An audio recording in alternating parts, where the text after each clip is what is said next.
Hello, my name is Laura Lillienkamp and I'm the studio coordinator for the Design Thinking Initiative. Welcome to IDP 116. I'm going to show you what's in your making kit for IDP 116. So you should have a journey map, not pictured, an art pen. This is a just fabulous fine tip pen that will let you do really delicate illustration. A pencil. Not one, but two Sharpies. You should have assorted sticky notes, both small and large, a roll of tape, some wire, some string, a glue stick, and a pair of scissors. So now to get into the slightly more nuanced stuff, this is Mod Podge, which is a kind of glue that's really good for collage. And this is a watercolor set.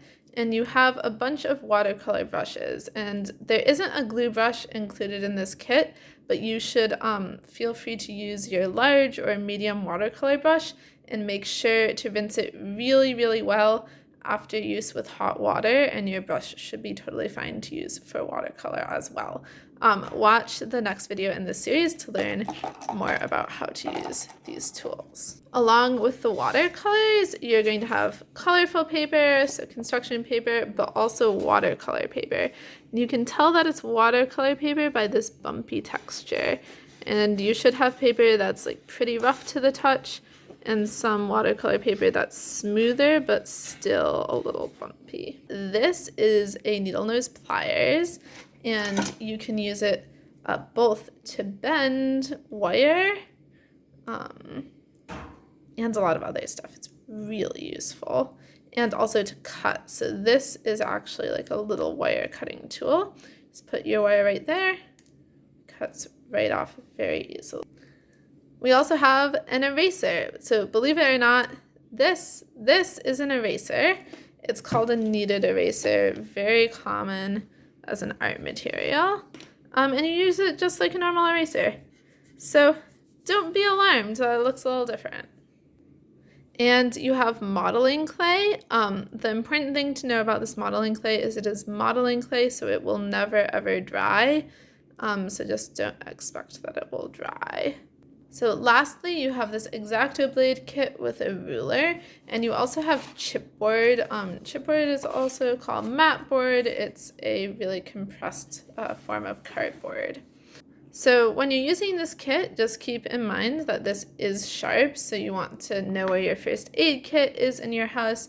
You want to keep this away from small children. You want to make sure it's always capped when it's not in use. And then finally, you always want to cut on a flat table surface, not on the floor, not on a book, on a table. And when you're cutting, you want to grip the material with one hand and then cut. Make sure that none of your fingers are in the path of cutting. Right? And one way to do this is you can score one side, flip it over, score the other side. I'm doing this pretty lightly, and that's going to give you a nice clean cut without having to apply too much pressure. So if you're using this a lot, this is really great for like three-dimensional mock-ups that you can tape together. Your blade might get dull and you might want to change it out. So to do that, you're just going to very carefully twist this little thingy, and your blade should just kind of wiggle right out. And then you have a whole bunch of replacement blades. And you're going to get one of the replacement blades and find that little cross and slip your new blade in. Just be, really careful while you're doing this. And then just screw it back on. It should tighten up really nicely. And then with your old blade, because you won't have a sharps container at home, you're going to want to dispose of it by just covering it in tape. Duct tape is good, some like solid tape, and putting it in the trash.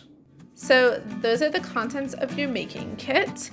If you have any questions, feel free to reach out to me at any point. I can't wait to see what you make.